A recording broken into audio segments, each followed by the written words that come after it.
Kai esi sveikas, turi tūkstančių rūpesčių. Kai susirgi, lieka tik viena. Ar pastebėję, kaip dažnai sveikatą priimame kaip savaime suprantamą dalyką?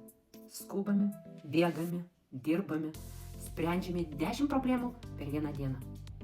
Ir tik tada, kai kūnas sustabdo, suprantame, kas iš tiesų yra svarbiausia. Kai sveikata gera, rūpesčių daug. Darbai, tikslai, planai, kasdieniniai neatidėliotini reikalai. Bet, kai susirgi, visas gyvenimas susitraukia į vieną klausimą. Kaip pasveikti?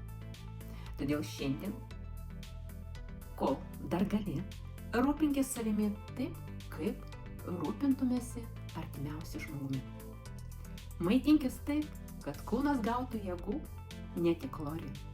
Judėk, nes judėjimas yra gyvybė. Ir siekis, nes ramybė gydo daugiau nei vaistai.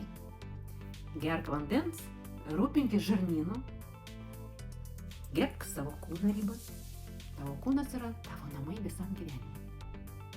Negalime jo keisti kaip automobilio. Galime tik prižiūrėti, stiprinti ir gerbti. Sveikata nėra viskas, bet be jos viskas.